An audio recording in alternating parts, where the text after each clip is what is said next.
आज देश भर के सभी व्यक्तियों के मन में यह सवाल जरूर उठता है कि क्या मैं जो पानी पी रहा हूँ वह साफ है या बस साफ दिखाई दे रहा है। कहीं उसमें कोई केमिकल या कीटाणु तो नहीं। यह सवाल उठना भी जायज है जब देश के कई बड़े शहरों का पानी नाली की पानी की तरह ही गंदा है और जिसे पीने से हजारों लोग मर रहे हैं। जिसमें इंदौर जैसे जिसे भारत का सबसे साफ शहर कहा गया है, बेंगलुरु, गुजरात, पटना, रायपुर, गुरुग्राम, ग्रेटर नोएडा, दिल्ली और न जाने कितने शहर और गांव हैं। आश्चर्य की बात तो यह है कि आज भी लगभग 6 करोड़ भारतीयों को जल संकट का सामना करना पड़ता है और लंबी कतार में घंटों खड़ा होकर या मीलों दूर जाकर पानी भरना पड़ता है। और जो पानी मिलता है वह भी कहीं-कहीं पीने लायक भी नहीं होता है। झारखंड में ऐसे कई गांव हैं जिनमें से एक है जादूगोड़ा, जिसके पानी में यूरेनियम पाया गया है जिससे न्यूक्लियर बॉम्ब बनता है। जरा सोचिए ऐसे पानी को पीने से क्या होता होगा। और इसकी मात्रा बहुत ज़्यादा है, जैसे 60 पार्ट्स पर बिलियन। यहाँ पर बच्चे भी विकलांग पैदा हो रहे हैं। गंदे पानी पीने से कई सारी बीमारियां होती हैं, जैसे typhoid, cholera, hepatitis A, polio, त्वचा रोग, सांस लेने की बीमारी, ब्लू बेबी सिंड्रोम यानी शिशु के नाखून, ओंठ और त्वचा नीले हो जाना और कैंसर जैसी गंभीर बीमारी होने का भी खतरा है। और इन बीमारियों के चलते हर साल लगभग 2 लाख लोग मर जाते हैं।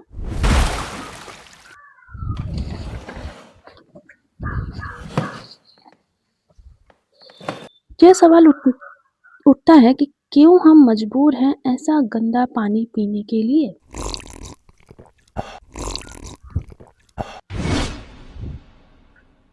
इसका सबसे पहला कारण है हमारा अनट्रीटेड स्वेज एंड वेस्ट, मतलब घरों से निकलता गंदा पानी जिसकी कभी सफाई नहीं होती और वह फिर नदी, तालाब या भूजल में जाकर मिल जाता है। शहरों का सिर्फ 30% गंदा पानी ही साफ किया जाता है और बाकी साफ पानी में मिल जाता है जिसे लोग पीते हैं। पुरानी और टूटी पाइपलाइनें। शहरों में पानी की पाइपलाइन बहुत पुरानी है और अक्सर सीवर की लाइनों के पास से गुजरती है। टूटी पाइपलाइनों से गंदा पानी पीने के पानी में मिल जाता है। इंडस्ट्रियल वेस्ट वाटर, यानी इंडस्ट्री से निकलता हुआ खतरनाक केमिकल वाला पानी जो सीधे नदियों में गिराया जाता है। हम जब नदियों या तालाबों के पास कूड़ा कर देते हैं, हम ये नहीं सोचते कि यह पानी भूजल बनकर हमारे घरों में जाता है और हम ही पीते हैं। एग्रीकल्चर रन ऑफ, यानी जब खेतों का खाद वाला पानी किसी तालाब या नदी में मिल जाता है। भूजल का अत्यधिक उपयोग करने से कुछ केमिकल जैसे आर्सेनिक और फ्लोराइड जो नेचुरली पृथ्वी पर पाए जाते हैं, उनकी मात्रा भी बढ़ जाती है।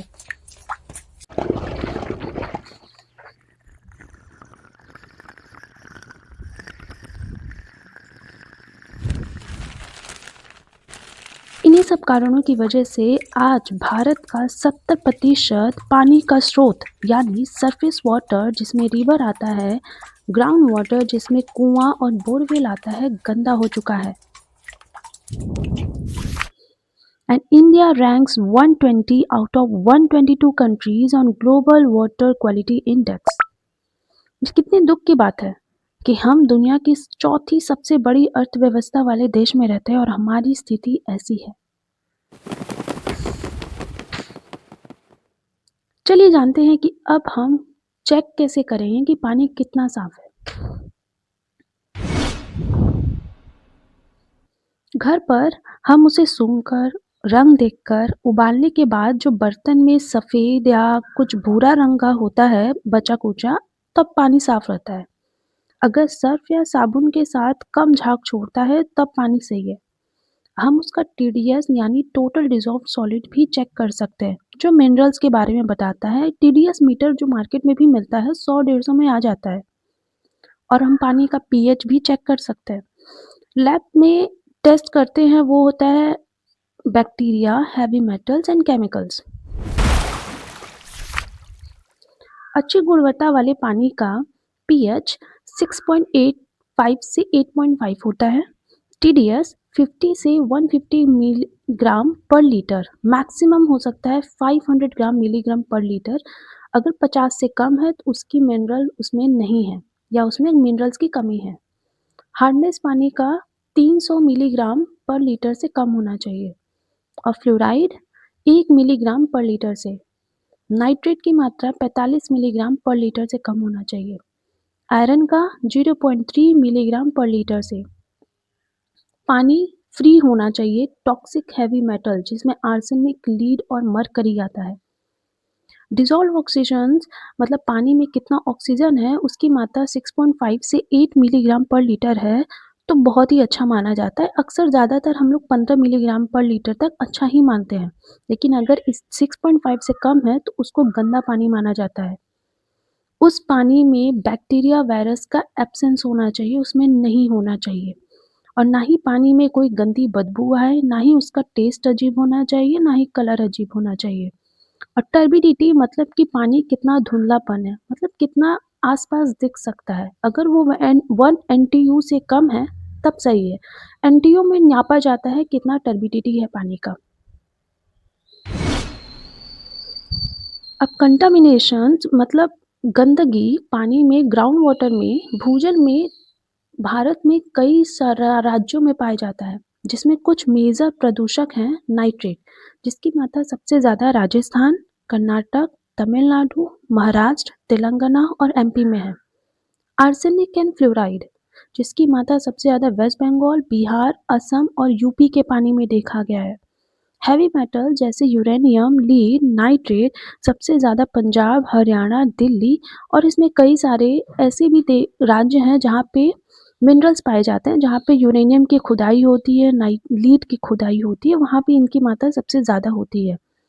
अगर नेशनल एवरेज देखें कि महाराष्ट्र की औसत देखें कि कितना भूजल हमारा गंदा है तो वो 73.8% है।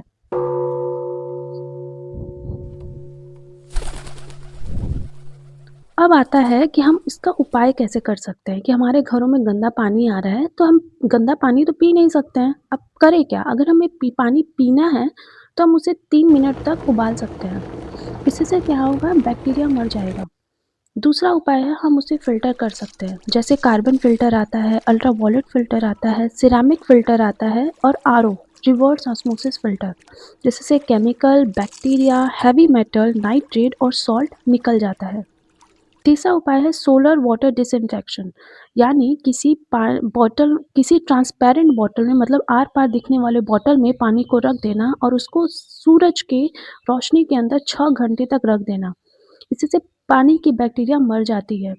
और अगर अदर यूज़ के लिए हमें पानी को साफ़ करना है, जैसे नहाने के लिए और कपड़े धुलने के लिए या कोई बड़ी से वाटर बॉडी मतलब किसी तालाब को साफ़ करना हो, तो हम उसमें क्लोरीन या आयोडीन का पाउडर या लिक्विड भी डाल सकते हैं।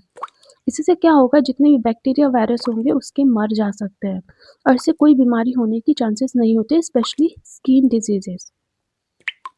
और एक उपाय है जो कोस्टल एरियाज़ में लोग रहते हैं, वहाँ पे डीसैलिन करके वाटर हम ले सकते हैं पीने के लिए।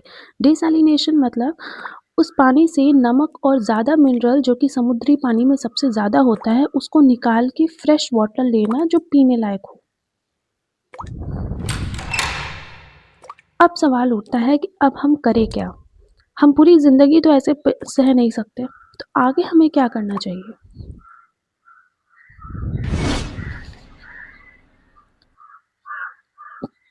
सबसे पहले हम ये कसम खाएँ कि हम पानी को बर्बाद नहीं करेंगे, बल्कि उसकी पूरी तरह यूज़ करेंगे और बचाएँगे भी। पहला कदम हम उठा सकते हैं रेन वाटर हार्वेस्टिंग, यानी बरसात के पानी को स्टोर करना, पहली और दूसरी बारिश को छोड़कर। बरसात का पानी शुद्ध ही होता है, यानी भूजल से भी ज़्यादा। हम उसे पी भी सकते हैं, खाना बना सकते हैं, लेकिन फ़िल्टर करने के बाद। हालांकि बरसात का पानी में मिनरल्स कम होते हैं, परंतु नहाने के लिए, कपड़ा धुलने के लिए यह सबसे अच्छा होता है और साबुन और सर्फ भी कम लगता है और इसे हम टैंक में स्टोर कर साल भर यूज़ भी कर सकते हैं और आप गंदा पानी पीने से भी बच सकते हैं। पानी बचाने के कुछ तरीके हम आपको बताते हैं, जैसे नल से टपकते हुए पानी को रोकना। हम ब्रश करते हैं तो अक्सर हम क्या करते हैं, नल खुला करते हैं, नल खुला रहता है और हम ब्रश करते रहते हैं। आप नहीं सोचते कि कितना पानी बर्बाद हो रहा है। आप 10 मिनट के बजाय 5 मिनट भी नहा सकते हो। आप 45 लीटर इससे बचा सकते हो, सोचिए। और आजकल तो कम पानी वाले यूज़ करने के लिए अप्लायंसेस भी आ रहे हैं, मतलब वॉशिंग मशीन, डिश वॉशर, जो कम पानी लेते हैं और आपको उतनी ही सफाई करके देते हैं। एक सबसे बड़ी गलती भारत में होती है कि आरओ का पानी हम पीते तो हैं फ़िल्टर करके, लेकिन उसके जो पाइप होता है, जो एक्स्ट्रा पानी, उसे हम नाली में फेंक देते हैं। इसका सबसे बड़ा कारण होता है कि हज़ारों लीटर हम ऐसे ही रोज़ पानी में गिरा देते हैं, नाली में गिर जाता है। हम उस आरओ के वाटर को किसी टैंक में स्टोर करके उससे से हम बर्तन भी धुल सकते हैं, बगल में ही रखा है। और ये नहीं तो हम इस पानी को यूज़ कर सकते हैं घर की साफ़-सफ़ाई करने के लिए। याद याद रखिए, उस पानी से सिर्फ़ मिनरल निकाला गया, वो पानी एक्चुअली साफ़ ही है। आप उससे कपड़ा भी धुल सकते हो, आप घर के अन्य काम भी कर सकते हैं, यहाँ तक कि आप पौधों को भी दे सकते हो।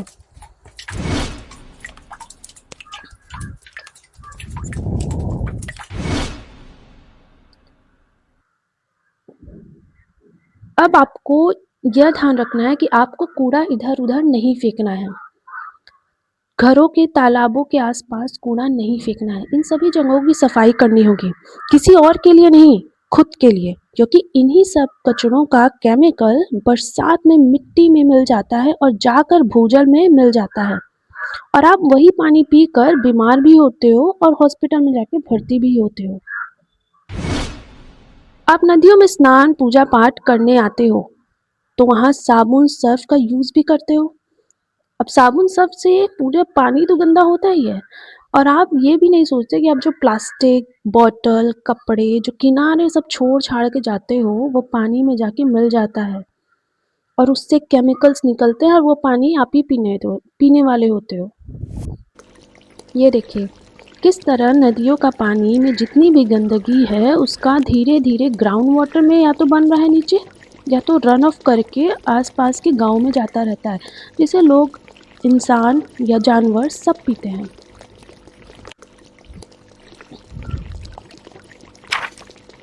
इसलिए हमें आज ही से आस-पास की नदियों, तालाबों को साफ करनी होगी। सरकार के भरोसे बहुत बाँट ली है, अपनी ज़िम्मेदारी आपको खुद लेनी होगी। आपको अपने आस-पास पेड़-पौधे लगाने चाहिए। एक तो वह भूजल के स्तर को बढ़ाते हैं और पानी के केमिकल्स, बैक्टीरिया को भी फ़िल्टर कर देते हैं, और तो और बाढ़ को रोकने का काम भी करते हैं। हम इन्हें घर के आस-पास या नदियों के तालाब के आस-पास भी लगा सकते हैं। हमें पानी के जीव-जंतुओं को बचाना होगा, जैसे टर्टल, फिश, क्रोकोडाइल, क्योंकि यह सब मरे हुए जानवर, फूल, पत्ती, बैक्टीरिया को खा जाते हैं और पानी को साफ रखते हैं। परंतु हम जो बॉटल, प्लास्टिक, कपड़ा पानी में फेंकते हैं, उससे उसमें वो फँस कर मर जाते हैं। यानी हम दोनों तरफ से अपने आप को मारने का कोशिश कर रहे हैं। खेतों से आते हुए जहरीले पानी को रोकने के लिए हम ड्रिप इरिगेशन, यानी पाइप का पानी सीधे बूंद-बूंद कर पौधे के जड़ में जाता है। इस ड्रिप इरिगेशन में बिना बाहर आए होते हुए, क्योंकि पाइप, लंबी पाइप होती है, हम उसे बिछा देते हैं और जहाँ-जहाँ पौधे होते हैं उस पाइप में हम उसे छेद कर देते हैं। इससे पानी टप-टप करके सीधे जड़ों में जाता है, ना कि इधर-उधर बहता है। इससे कई लीटर्स पानी बचते भी हैं, और इस ऐसे जगह जहाँ पानी की कमी है, उसके लिए ऐसा ड्रिप इरिगेशन सबसे लाभदायक है। इसका मा इसका कॉस्ट सिर्फ 35,000 से 60,000 तक पर एकड़ ही आता है, और गवर्नमेंट इसको लगाने का 60% से 70% सब्सिडी भी देती है। एक और उपाय कर सकते हैं, जब हम ट्रीज़ को और shrubs, मतलब छोटे-छोटे घास पौधे या फलदार ट्रीज़ या लकड़ी वाले ट्रीज़ हम आस-पास खेतों के लगा सकते हैं। इससे क्या होगा कि जो ज़्यादा पानी खेतों में है, वो तो पेड़ ले लेगा, तो बाहर जाने का रास्ता बंद हो जाएगा। और तो और जो एक्सेस सबसे ज़्यादा फर्टिलाइज़र, खाद हम डालते हैं, अगर वो ज़्यादा हो जाता है मिट्टी में, तो पौधे अगली बार फसल अच्छा नहीं देते हैं, तो वो उसको भी एब्ज़ॉर्ब कर लेता है, और तो जो मिट्टी के न्यूट्रिएंट्स यानी पोषक तत्व की मात्रा को बढ़िया कर देता है और मिट्टी को उपजाऊ बना देता है। इन पेड़ों के फल, फूल और लकड़ी बेचकर पैसे भी कमाया जा सकता है। अब ये सरकार की जिम्मेदारी बनती है कि पुराने तालाब, टैंक को रिपेयर कर पहले जैसा करे, ताकि बरसात का पानी इकट्ठा हो, ना कि बाढ़ बने। यह अनिवार्य करे कि सभी अपने घरों में गिरता बरसात के पानी को बचाएं। वाटरशेड डेवलपमेंट यानी जल, भूजल, मिट्टी, बंजर भूमि को सुधारें और पेड़ पौधे लगाएं, ताकि प्राकृतिक रूप से नदियां सुधरें। इंडस्ट्रीज को मना करें कि वह बिना ट्रीट किए गंदा केमिकल से भरा पानी नदी में न गिराएं। पानी के पाइप नया लगाएं। स्वेज ट्रीटमेंट प्लांट लगाएं ताकि नाली के पानी को, जिसे ग्रे वाटर कहते हैं, उसे साफ किया जा सके। चलिए एक उदाहरण बताती हूँ। हरियाणा में एक बैंदी गांव है, जहाँ पर गांव निवासी खुद आसपास की गंदगी को साफ किया। ऐसी पाइप जिसमें से गंदा पानी बाहर निकलता था, उसे सुधारा। घरों से पानी निकालने का मार्ग बनाया, जिसे ड्रेनेज चैनल कहते हैं।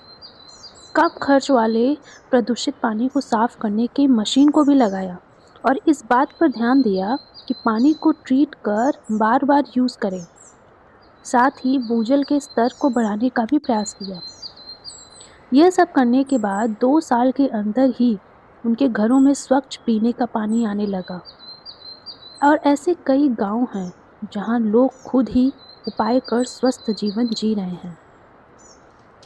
अगर आपको याद हो तो 2020 में लॉकडाउन के समय जब कोई इंसान नदी तालाब के आसपास नहीं जा रहा था, तो पानी की गुणवत्ता अच्छी हो गई थी। अब ये बताइए कि यह किसकी जिम्मेदारी बनती है, हमारी या सरकार की?